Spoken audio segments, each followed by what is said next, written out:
Assalamu alaikum. Today we are going to discuss about oligosaccharides. What are oligosaccharides? Oligosaccharides are the carbohydrates. अगर हम देखेंगे term oligosaccharide, it's derived from two Greek words, oligo and saccharide. Oligo means few. Oligo का मतलब होता है few and saccharide का मतलब होता है sugar. अब ऑलिगोसैकराइड मीन्स फ्यू शुगर, तो हम ऐसे कह सकते हैं क्या, ये जो ऑलिगोसैकराइड्स होते हैं sir, it's carbohydrates. These are carbohydrates which are made up of few sugar molecules. अब ये कार्बोहाइड्रेट होते हैं जो फ्यू शुगर मॉलिक्यूल्स के बने होते हैं.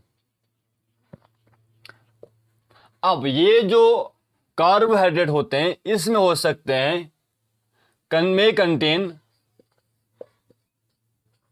इसमें हो सकते हैं 2 to 9 monosaccharide unit.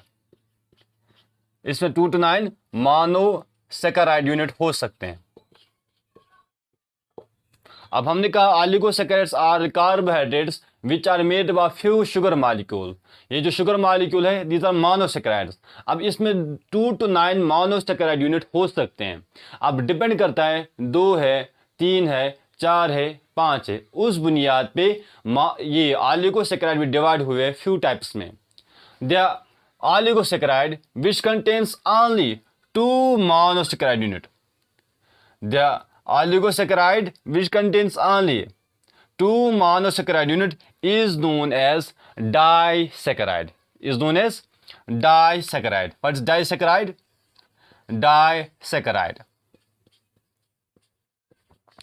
Disaccharide means di means 2 and saccharide means sugar. Saccharide means sugar which contains 2 sugar molecule or which contains 2 monosaccharides.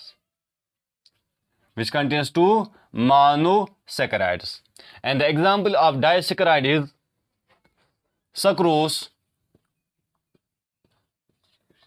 इसमें आता है lactose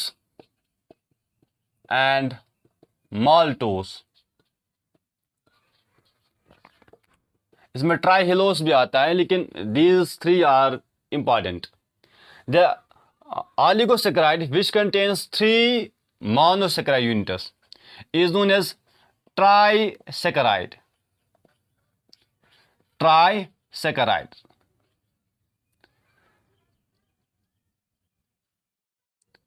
Or trisaccharides. Tri means 3 and saccharide means sugar और saccharide means monosaccharides. अब इसमें 3 monosaccharides होते हैं. And the example is ribose. Ribose is a monosaccharide which contains, is an oligosaccharide which contains 3 monosaccharide units. And the oligosaccharides which contains 4 monosaccharide is known as tetrasaccharide. And example is cetiose. And the oligosaccharide which contains 5 monosaccharide is known as pentasaccharide. And the list goes on. There's hexasaccharide, heptasaccharide, octasaccharide, neptasaccharide. But the important ones, जो important होते हैं इसमें और जो most common होते हैं वो होते हैं डाइसैकराइड. इसलिए हम डाइसैकराइड यहाँ पे अच्छे से डिस्कस करेंगे. अब डाइसैकराइड में हमारे पास आते हैं सक्रोस, लैक्टोस एंड माल्टोस. ये जो डाइसैकराइड होते हैं बने होते हैं 2 शुगर यूनिट्स के. अब trisaccharide 3 monosaccharides and tetrasaccharide 4 monosaccharides, pentasaccharide 5 monosaccharides, and hexasaccharides is oligosaccharide which is made up of 6 monosaccharide units. But हमने कहा कि ये जो डाइसैकराइड होते हैं these are the most common. ये मोस्ट कॉमन होते हैं in the living tissue, most common होते हैं और एबेंडेंट भी होता है। तो इसलिए हम करेंगे डिस्कस अबाउट डाइसैकेराइड्स। डाइसैकेराइड्स हमने कहा कि disaccharides are the oligosaccharides which are made up of 2 monosaccharides and the first disaccharide जो है दैट इज माल्टोज। और ये माल्टोज बनता है फ्रॉम स्टार्च। कहां से बनता है? स्टार्च है, by the break down of starch. जब स्टार्च ब्रेक डाउन होता है, जब स्टार्च ब्रेक डाउन होता है तो जो छोटे छोटे मॉलिक्यूल्स, यानी जब लार्ज मॉलिक्यूल ब्रेक डाउन होता है सिंपल मॉलिक्यूल्स में, उन सिंपल मॉलिक्यूल्स को हम कहते हैं माल्टोज। अब ये अभी भी उतने सिंपल नहीं है, यानी ये होता है पॉलीसेकेराइड स्टार्च और ये होता है ऑलिगोसेकेराइड। अब और ये ब्रेकडाउन ऑफ स्टार्च से बनता है, और जो एंजाइम ब्रेकडाउन करता है स्टार्च को हम कहते हैं अमाइलेज। एंड जो माल्टोस होता है, माल्टोस बना होता है 2 मोनोसेकेराइड्स, और जो इसमें 2 मोनोसेकेराइड होते हैं वो होता है ग्लूकोज प्लस ग्लूकोज। अब ये एक ग्लूकोज और दूसरा ग्लूकोज जब फ्यूज होते हैं आपस में तो बनता है एक ऑलिगोसेकेराइड नोन एज माल्टोस। अब हम यहां पे देखेंगे कैसे बनता है। हमें पता है कि ये जो ग्लूकोज है इसकी फार्मूला है C6H12O6। अगर हम एक रिंग स्ट्रक्चर बनाएंगे ग्लूकोज का, हमें पता है कि जिसमें 6 कार्बन हो उसकी पायरनोस रिंग बनती है, यानी उसमें 6 साइड होने चाहिए, 1 2 3 4 5 6। फिर हमने ये कहा था कि जब ओपन चेन स्ट्रक्चर से रिंग स्ट्रक्चर बनता है तो यहाँ पे ऑक्सीजन होता है, यहाँ पे C1 होता है, यहाँ पे C5 होता है, यहाँ पे C4 होता है, C3 C2। और लेकिन इसमें 6 कार्बन है इसलिए 6 5 यानी रिंग के बाहर भी होता है एक C6, और वहाँ पे हम लिखते हैं CH2OH। फिर अगर हमें ग्लूकोज बनाना है, ग्लूकोज की फार्मूला होती है DUD, डाउन अप डाउन, यानी 2 3 4। जो कार्बन नंबर 2 पे हाइड्रोक्सिल ग्रुप होगा वो होगा D डाउन, कार्बन नंबर 4 पे अप, कार्बन नंबर 3 पे अप, कार्बन नंबर 4 पे डाउन। फिर ये हाइड्रोजन हाइड्रोजन हाइड्रोजन। अब यहां पे हाइड्रोजन, एंड अब डिपेंड करता है हमें अल्फा बनाना है बीटा, उस बुनियाद पे हमें इस कार्बन नंबर पे हाइड्रोक्सिल ग्रुप डालना पड़ता है। अब हम बनाएंगे alpha, it's hydrogen, it's hydroxyl group, this is alpha glucose. A side दूसरा हमें अल्फा ग्लूकोज बनाना है, हम बनाएंगे यहां पे अल्फा ग्लूकोज दूसरा।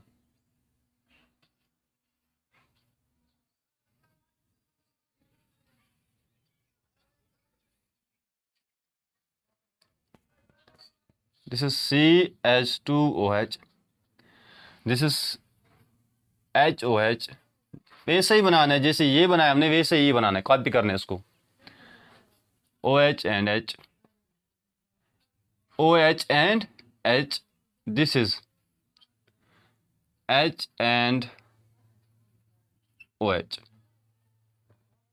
अब जब ये जो 2 ग्लूकोज होते हैं अब ये आपस में आ गए, अब ये जो कार्बन नंबर 1 पे हाइड्रोक्सिल ग्रुप है और इसके कार्बन नंबर 4 पे देखो, ये कार्बन नंबर 1 2 3 4, यानी इस हाइड्रोक्सिल ग्रुप का ये हाइड्रोजन या इस हाइड्रोक्सिल ग्रुप का हाइड्रोजन हम लेते हैं, कोई भी लेते हैं, ये आपस में फ्यूज होते हैं। अब बन जाता है यहां पे molecule known as water molecule H2O। और वो रिएक्शन जिसमें 2 मॉलिक्यूल मिलते हैं by the loss of water, वो रिएक्शन जिसमें 2 मॉलिक्यूल मिलते हैं by the loss of water is known as condensation reaction. अब यहां पे वाटर लॉस हो गया, it's known as condensation reaction. अब बॉन्ड भी बनना चाहिए, कंडेंसेशन रिएक्शन। अब ये वाटर मॉलिक्यूल हम बाहर निकालेंगे तो बॉन्ड किस में बनेगा, किसके इसके बीच में बनेगा। अब ये ऑक्सीजन और ये कार्बन नंबर 1, क्योंकि ऑक्सीजन कार्बन बनाता है 3 बॉन्ड 4 बॉन्ड 1 2 3, ऑक्सीजन बनाता है 2, इसने एक ही बनाया इसके साथ। तो अब ये ऑक्सीजन और ये कार्बन आपस में बॉन्ड बनाएंगे, और वो बॉन्ड जो दो मोनोसेकेराइड के दरमियान बनता है, जो दो शुगर्स के दरमियान बनता है, उसे हम कहते हैं ग्लाइकोसाइडिक बॉन्ड। ग्लाइकोसाइडिक बॉन्ड, वो बॉन्ड जो दो शुगर्स के बीच में बनता है, उसे हम कहते हैं ग्लाइकोसाइडिक बॉन्ड। और ये बॉन्ड बनता है by the help of condensation reaction. और कंडेंसेशन रिएक्शन क्या होती है? कंडेंसेशन रिएक्शन ऐसी एक रिएक्शन है जिसमें वाटर लॉस होता है बॉन्ड बनाने के लिए, यानी ऐसी रिएक्शन जिसमें दो मॉलिक्यूल मिलते हैं बट लॉस ऑफ वाटर, इसे हम कहते हैं कंडेंसेशन रिएक्शन। कंडेंसेशन रिएक्शन, और उस बॉन्ड को हम कहते हैं ग्लाइकोसाइडिक बॉन्ड। लेकिन ये बॉन्ड किस किस के दरमियान बना? इस मॉलिक्यूल और इस मॉलिक्यूल। ये मॉलिक्यूल था अल्फा ग्लूकोज, ये मॉलिक्यूल भी था अल्फा ग्लूकोज, तो हम बॉन्ड को देंगे नाम अल्फा।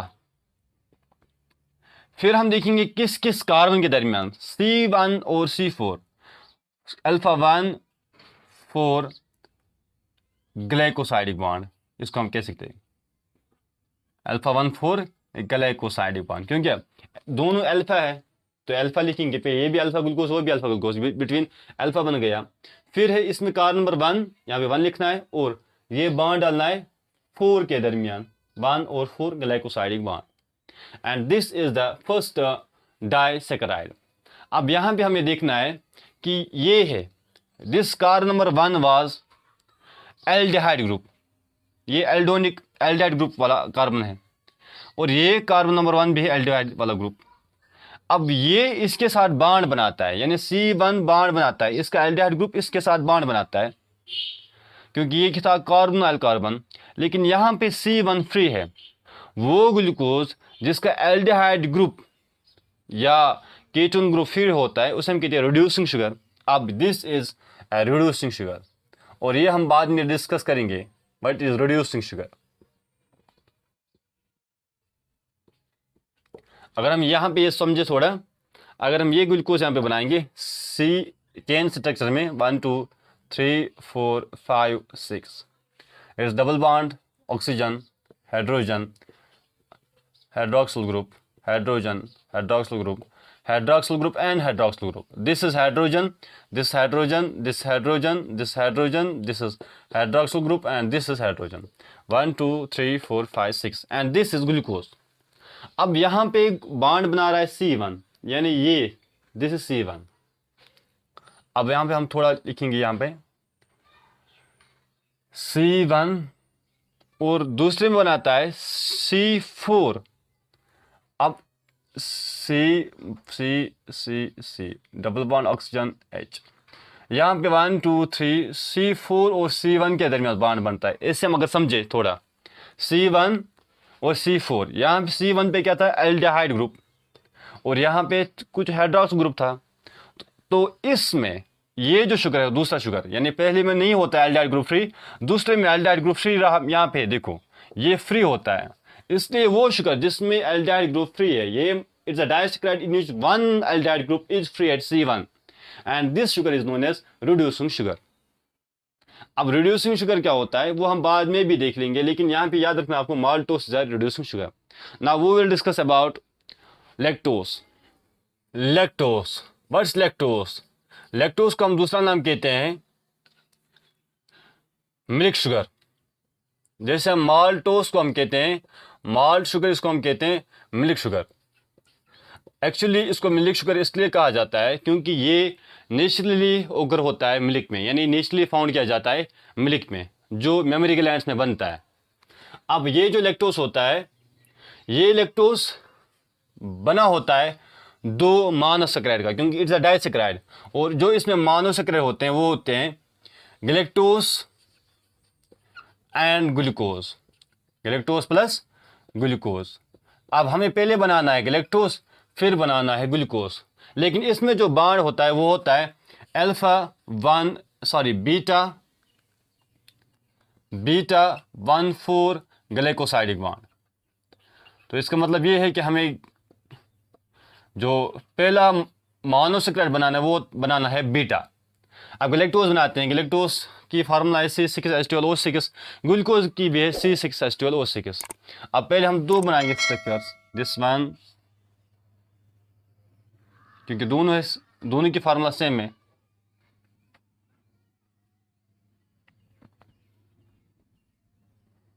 अब यहाँ पे ऑक्सीजन इसको भी ऑक्सीजन है, C1 C2 C3 C4 C5, C1 C2 C3 C4 C5।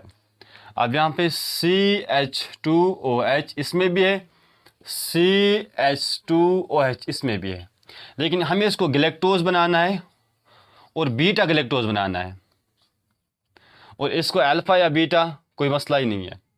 अब ग्लूकोज को बनाना है हमें, ग्लूकोज एंड गलेक्टोज। अब गलेक्टोज की फार्मूला है DUQ। कार्बन नंबर 2 पे हाइड्रोक्सिल ग्रुप डाउन है, 3 पे अप है और 4 पे भी अप है, ठीक है। फिर है बाकी, यहाँ पे हाइड्रोजन होगा, यहाँ भी हाइड्रोजन होगा, यहाँ भी हाइड्रोजन होगा और यहाँ भी हाइड्रोजन होगा। अब हमें इसको बीटा बनाना है, इसका मतलब है हाइड्रोक्सिल ग्रुप हमें ऊपर रखना है, बस हो गया बीटा। अब ग्लूकोज को हमें अल्फा बनाना है, बीटा कोई मसला ही नहीं है। पहले हम देखेंगे ग्लूकोज की फार्मूला क्या है, वो होती है डड, DUD, यानी डाउन अप डाउन।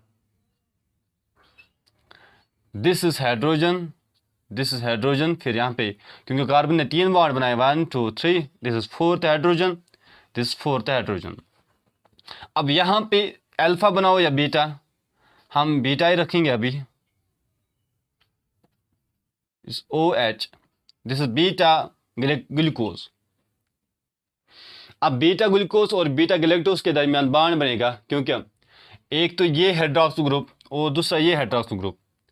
अब ये हाइड्रोजन इसका निकलता है बाहर और बॉन्ड बनाता है इस हाइड्रोक्सिल ग्रुप के साथ, और जब इसका हाइड्रोजन और इसका हाइड्रोक्सिल ग्रुप मिलता है तो कंडेंसेशन रिएक्शन होती है और वाटर निकलता है बाहर। जब वाटर बाहर निकलेगा तो यहाँ पे क्या बचेगा, यहाँ पे इस कार्बन का ऑक्सीजन बचेगा और इस कार्बन में एक बॉन्ड कम हो गया, इस ऑक्सीजन में एक बॉन्ड कम हो गया, इस कार्बन में भी एक बॉन्ड कम हो गया, तो बॉन्ड बनाएंगे बिटवीन ऑक्सीजन एंड कार्बन, ताकि कार्बन के भी 4 बॉन्ड आए, ऑक्सीजन के भी 2 बॉन्ड आए स्टेबल होने के लिए। और इस बॉन्ड को हम कहते हैं ग्लाइकोसाइडिक बॉन्ड। लेकिन ये जो बॉन्ड बिटवीन 2 शुगर्स बन गया उसे हम कहते हैं ग्लाइकोसाइडिक बॉन्ड। लेकिन ये बॉन्ड बन गया बिटवीन बीटा, कार्बन नंबर 1 है ये कार्बन नंबर 4, 1 2 3 4, और बॉन्ड को हम कहते हैं glycosidic bond, glycosidic bond, glycosidic bond. And अब इसमें भी आप देख सकते हो कि इसमें ये जो कार्बन नंबर 1 है, यहाँ पे कार्बन नंबर 1 2 3 4, 1 2 3 4, ये जो इसका कार्बन नंबर 1 है ये फ्री है। जिसका कार्बन नंबर 1 फ्री होता है it's a reducing sugar. Simple याद रखना, जिसका कार्बन नंबर 1 फ्री होता है it's a reducing sugar. And carbon number 2 3 4 कोई मसला नहीं है, हमें 1 देखना है, 1 अगर फ्री है तो रिड्यूसिंग शुगर है। इसका कार्बन नंबर 1 फ्री नहीं है तो ये पार्ट रिड्यूसिंग नहीं है, लेकिन वो पार्ट इसका रिड्यूसिंग है, इसलिए ये पूरे ऑलिगोसैकेराइड यानी डाइसैकेराइड को रिड्यूसिंग नेचर देगा। So lactose is a reducing sugar, reducing sugar. Then there's a third molecule which is known as sucrose.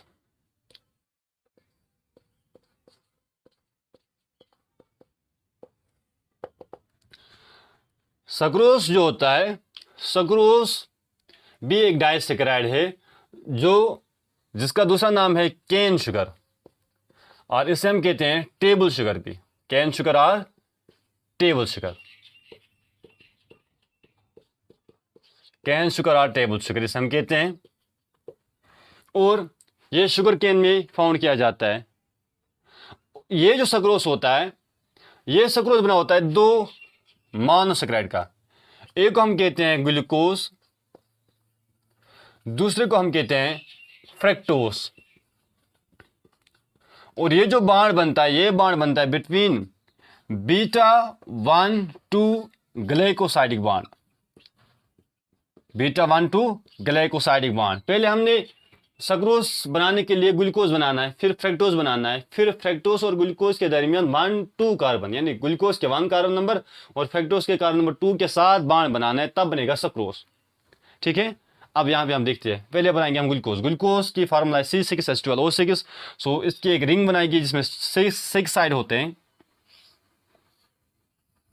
Glucose की एक रिंग बनाएगी जिसमें कितने साइड होते हैं? 6। यहाँ पे ऑक्सीजन, यहाँ पे कार्बन नंबर 1, यहाँ पे carbon number 5 4, carbon number 3, carbon number 2, and यहाँ पे होता है carbon number CH2OH, carbon number 6। अब ये ग्लूकोज बनाना है बीटा, तो हम हाइड्रोक्स ग्रुप ऊपर रखेंगे, यहाँ पे हाइड्रोजन बाहर यानी नीचे। फिर ग्लूकोज की फार्मूला हमें पता है, ग्लूकोज कैसे बनाना है?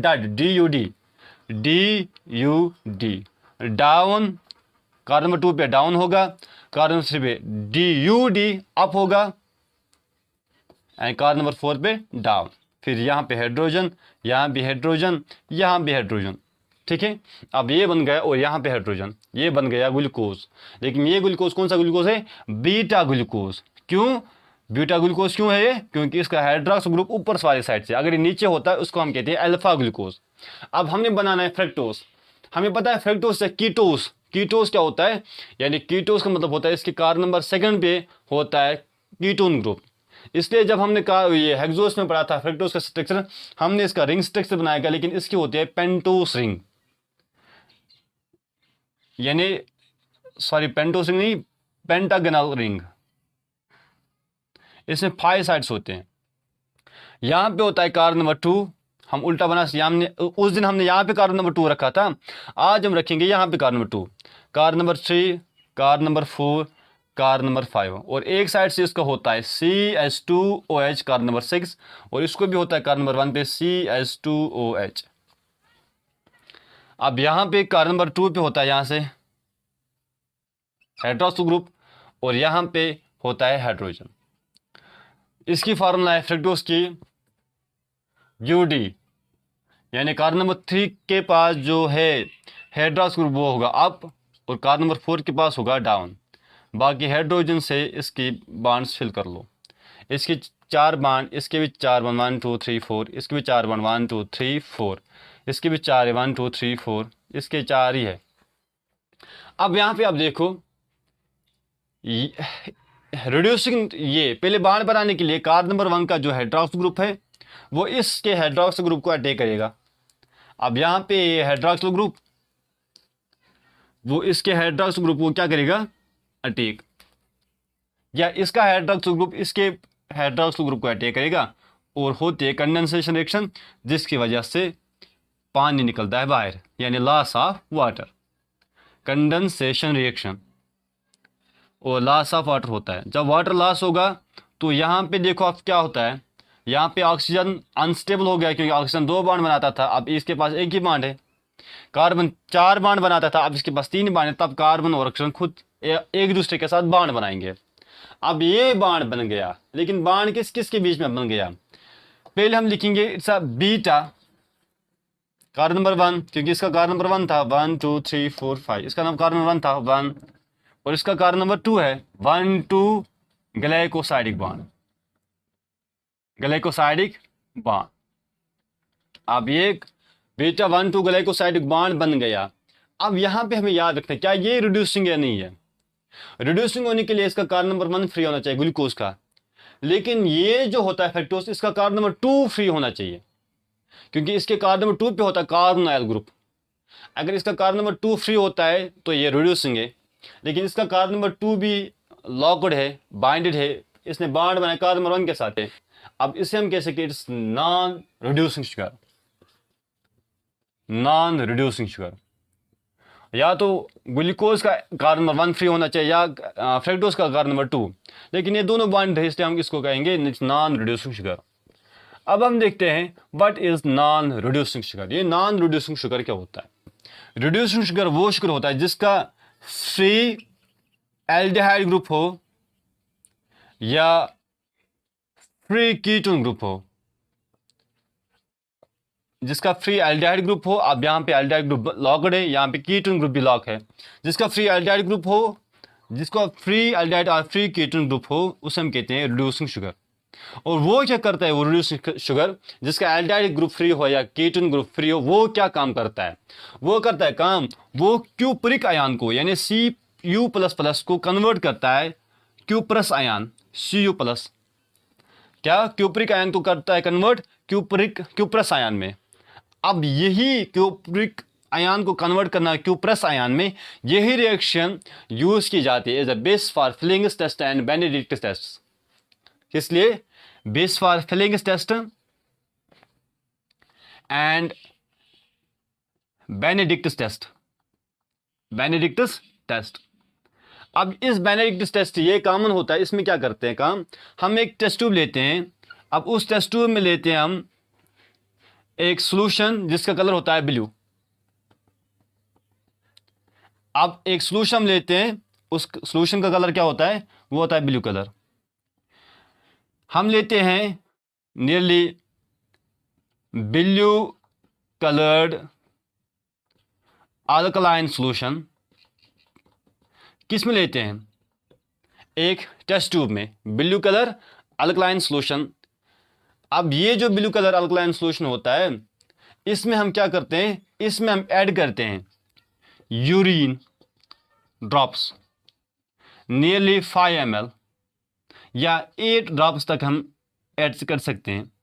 जब हम 8 ड्रॉप्स ऐड करेंगे इसमें ब्लू कलर अल्कलाइन सॉल्यूशन में, अब इस टेस्ट ट्यूब में, फिर इन दोनों को हम करते काम, इनको हम करते हैं हीट फॉर सम टाइम। और हीट करने के बाद हमें क्या होता है, इसका कलर होता है चेंज। अब कलर हो सकता है चेंज, वो आ सकता है ग्रीन भी, वो आ सकता है येलो भी, वो आ सकता है ऑरेंज भी, वो आ सकता है रेड भी, वो आ सकता है ब्रिक रेड। ब्रिक रेड का मतलब होता है जैसे वो हमारे पास ईंट होती है, ब्रिक्स। अब ये कलर हमें क्या बताता है कि अगर इस ब्लू कलर अल्कलाइन सॉल्यूशन जिसमें होता है क्यूप्रिक आयन का मतलब है Cu++, अगर ये क्यूप्रिक आयन या कॉपर सल्फेट, हम इसको कॉपर सल्फेट भी कह सकते हैं,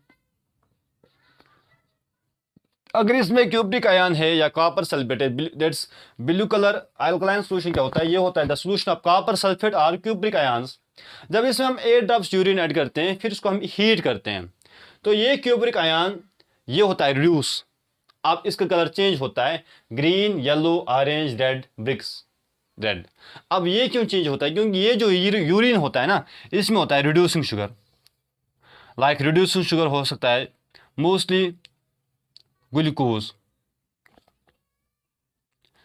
अब यहां पे ये डिपेंड करता है कौन सा कलर होता है, ये डिपेंड करता है इसमें कितना ग्लूकोज प्रेजेंट है। अगर इसका ग्रीन कलर हो गया तो इसमें प्रेजेंट होता है 0.5 ml ऑफ ग्लूकोज। अगर येलो तो 1 ml ऑफ ग्लूकोज। अगर ऑरेंज तो 1.5 ml ऑफ ग्लूकोज। अगर रेड हो गया तो इसमें था present nearly 2.0 ml of glucose. लेकिन अगर ब्रिक रेड आ गया तो more than 2.0 ml of glucose. तो अब ये हम जब क्यूप्रिक आयन कन्वर्ट होता है क्यूप्रस आयन में, तो उस रिएक्शन को हम कहते हैं, यानी वो शुगर जो इसको क्यूप्रिक आयन को क्यूप्रस आयन में कन्वर्ट करता है, उसे हम कहते हैं रिड्यूसिंग शुगर। लेकिन उसके पास क्या होना चाहिए, फ्री एल्डिहाइड या फ्री कीटोन ग्रुप। अब हम क्या करते हैं, ये क्यूप्रिक आयन जो लेते हैं या कॉपर सल्फेट का सॉल्यूशन हम लेते हैं एक टेस्ट ट्यूब में, उसमें यूरिन ऐड करते हैं जिसमें रिड्यूसिंग शुगर होता है। जब हम यूरिन ऐड करते हैं इसको, तो वो क्यूप्रिक आयन को कन्वर्ट करता है क्यूप्रस आयन में, और इसका कलर चेंज होता है हीट करने से। अगर ग्रीन आ गया तो इसका मतलब ये है, तो क्या ये है, अगर ग्रीन कलर आ गया तो इसका मतलब ये है कि इस यूरिन में जो रिड्यूसिंग शुगर की यानी ग्लूकोज की कंसंट्रेशन थी वो थी 0.5 ml। अगर येलो आ गया तो इसका मतलब ये है कि जो ये यूरिन ड्रॉप्स थे इसमें जो ग्लूकोज की कंसंट्रेशन थी वो थी 1 ml। अगर ग्रीन आ गया, ऑरेंज आ गया तो इसमें कंसंट्रेशन थी 1.5 ml। अगर रेड आ गया तो ग्लूकोज की कंसंट्रेशन थी 2.0 ml। अगर ब्रिक रेड आ गया है 2.0 ml से भी ज़्यादा थी। अब हम ये जो डाइसैकेराइड्स हैं इसमें कुछ स्पेशल प्रॉपर्टी होती है। ये जो डाइसैकेराइड्स होते हैं ये सेल के बाहर रहते हैं और सेल के बाहर कवरिंग बनाते हैं, उसे हम कहते हैं सेल कोट और ग्लाइकोकैलेक्स। ये जो ऑलिगोसैकेराइड होते हैं, ये ऑलिगोसैकेराइड सेल के बाहर, अगर ये हमारे पास एक सेल है, ये सेल के बाहर एक कवरिंग बनाते हैं और उस कवरिंग को हम कहते हैं सेल कोट और ग्लाइकोकैलेक्स। उस कवरिंग को हम कहते हैं सेल कोट और ग्लाइकोकैलेक्स। अब ये जो सेल कोट है या ये जो सेल कोट है या ग्लाइकोकैलेक्स है, ये बनी होती है द मॉलिक्यूल्स नोन एज ऑलिगोसैकेराइड्स। अब ये ऑलिगोसैकेराइड्स की बनी होती है और मोस्टली ये बनी होती है डाइसैकेराइड्स की, मोस्टली डाइसैकेराइड। हमने क्या कहा कि ये जो सेल कोट होती है या ग्लाइकोकैलेक्स है कि ये बनी होती है ऑलिगोसैकेराइड्स की और मोस्टली बनी होती है डाइसैकेराइड्स की। अब ये जो सेल कोट है इसमें कुछ मॉलिक्यूल लाइक दिस मॉलिक्यूल, कुछ मॉलिक्यूल एक्ट करते हैं एज अटैचमेंट मॉलिक्यूल। कुछ मॉलिक्यूल इसमें एक्ट करते हैं as attachment molecule. What are attachment molecule? Attachment molecule को हम कहते हैं सेल एडिशन मॉलिक्यूल भी, सेल एडिशन मॉलिक्यूल। और सेल एडिशन मॉलिक्यूल या अटैचमेंट मॉलिक्यूल वो मॉलिक्यूल होते हैं जो मदद करते हैं एक सेल को दूसरे सेल के साथ बंद होने में, जो एक सेल को दूसरे सेल के साथ बंद होने में मदद करते हैं, उन्हें हम कहते हैं अटैचमेंट मॉलिक्यूल और cell addition. Bind to cells together, bind to cells together. और कुछ मॉलिक्यूल करते हैं इसमें act as a recognisation molecule, recognisation molecule. What are recognisation molecules? अब हमने पता है कि हमारी जो बॉडी है, हमारी बॉडी में होती है ट्रिलियंस ऑफ सेल्स, लेकिन सिर्फ WBC, हमारी WBC सिर्फ बैक्टीरिया या वायरस को किल करती है, हमारी बॉडी सेल को, हमारी जो बॉडी में सेल्स होती है उनको किल नहीं करती है। वो मोस्टली किल करती है फॉरेन पार्टिकल को। अपनी सेल्स, ये अपनी बॉडी के जो सेल्स होती है वो उनको किल नहीं करते। अब वो कैसे रिकॉग्नाइज करती है, हमारी WBC कैसे डिफ्रेंशिएट करती है सेल्फ सेल को फ्रॉम नॉन सेल्फ, वो अपनी सेल को कैसे पहचानती है और जो फॉरेन सेल होती है उसको या फॉरेन पार्टिकल होता है उसको कैसे पहचानता है। अब वो अपने और नॉन सेल्फ सेल के दरमियान डिफरेंस करता है by the help of these molecule known as oligosaccharides और सेल कोट जो बनाते हैं ग्लाइकोकैलेक्स। वो WBC अपने सेल के मॉलिक्यूल चेक करती है बाहर से, यानी जो ऑलिगोसैकेराइड होती है वो चेक करती है। अब जब वो चेक करते हैं तो उसको वो रिकॉग्नाइज होते हैं, वो उसको लगते हैं सिमिलर जो अपनी मतलब सेल पे होते हैं। और जो नॉन सेल्फ होते हैं उस पर, जो नॉन सेल्फ सेल होते हैं उस पर डिफरेंट ऑलिगोसैकेराइड होंगे ज़रूरी, ये तो बात है। अब इसलिए वो उसको अटैक करती है, सेल्फ सेल को अटैक नहीं करती। और इसकी मदद से यानी ऑलिगोसैकेराइड की मदद से वो अपनी सेल को पहचान सकते है कि ये अपनी है, और नॉन सेल्फ को पहचान सकती है अपनी नहीं है, ये फॉरेन है, इसको मारना है।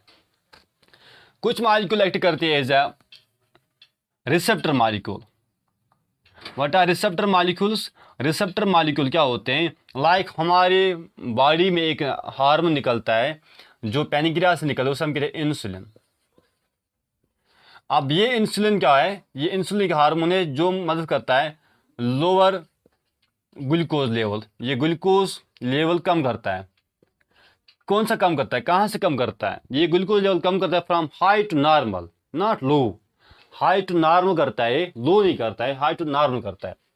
अब ये ग्लूकोज लेवल जो कम करता है, ये करता है इसको या मसल सेल्स में या मोस्टली इन लिवर। लेकिन अगर ये मसल सेल है या लिवर सेल है, इन लिवर सेल के पास, इन मसल सेल के पास ये जो हार्मोन आता है ना, ये हार्मोन डायरेक्ट नहीं आता है लिवर सेल के पास या मसल सेल के पास। ये पहले हार्मोन निकलता है और जाता है ब्लड में, फिर ब्लड में ये सर्कुलेट होता है, और फिर जब ब्लड मसल या लिवर सेल के पास पहुंचता है तो मसल सेल या लिवर सेल के पास स्पेशल मॉलिक्यूल होते हैं बाहर से, और उन मॉलिक्यूल को हम कहते हैं रिसेप्टर मॉलिक्यूल, जो इस इंसुलिन को रिसीव करते हैं। Receive special materials. अब लिवर सेल या मसल सेल के बाहर स्पेशल मॉलिक्यूल, स्पेशल रिसेप्टर्स होते हैं जो इस इंसुलिन को रिसीव करते हैं और फिर इंसुलिन करता है ग्लूकोज काम। लेकिन क्या ये रिसेप्टर्स होते हैं, क्या ये किडनी के पास भी है, क्या ये स्किन के पास भी है, क्या ये टंग के पास भी है, क्या ये इंटेस्टाइन के पास भी है? ये रिसेप्टर्स हर एक जगह नहीं होते हैं। ये रिसेप्टर होते हैं स्पेशल मॉलिक्यूल्स जो खास जगह प्रेजेंट होते हैं, और उन स्पेशल मॉलिक्यूल्स को जो हमें मदद करते हैं कोई खास चीज़ रिसीव करने में, उन्हें हम कहते हैं रिसेप्टर्स। फिर कोई चीज़, कुछ मॉलिक्यूल एक्ट करते हैं as a antigen. What are antigens? Antigen भी होते हैं स्पेशल मॉलिक्यूल जो make cell special. These are special oligosaccharides which make cell special, जो सेल को स्पेशल बना देते हैं। लाइक अगर आपने पढ़ा होगा ह्यूमन ब्लड ग्रुप्स, आपने पढ़े होंगे कि इंसान के पास ए ब्लड ग्रुप होता है, बी ब्लड ग्रुप होता है, ए बी ब्लड ग्रुप होता है एंड ओ ब्लड ग्रुप होता है। लेकिन एक इंसान के पास सेल सेम होती है। Like this is cell, one cell, second cell, third cell and fourth cell. अब इंसान के पास सेल्स तो सेम है, लेकिन ये सेल जो होती है ये कैसे डिफरेंट बन जाते हैं। अब इस सेल के बाहर एक मॉलिक्यूल लग गया, इसे हम कहते हैं ए मॉलिक्यूल, ए एंटीजन, इसलिए ये ब्लड बन गया ए ब्लड ग्रुप। अब इस सेल के बाहर ये मॉलिक्यूल रहा, इसके साथ अटैच हो गया, ये बी मॉलिक्यूल है तो ये ब्लड जो बन गया, ये जो सेल से होती है ये सेल बन गई बी सेल। अब ये जो सेल है इस पे ए मॉलिक्यूल भी रह गया, इस पे बी एंटीजन भी रह गया, ये बन गया ए बी, इस पे कोई नहीं रहा तो ओ एब्सेंट। अब ये जो एंटीजन होते हैं ये स्पेशल ऑलिगोसैकेराइड होते हैं जो सेल को स्पेशल बनाते हैं, और एग्जांपल है हमारे ब्लड टाइप्स।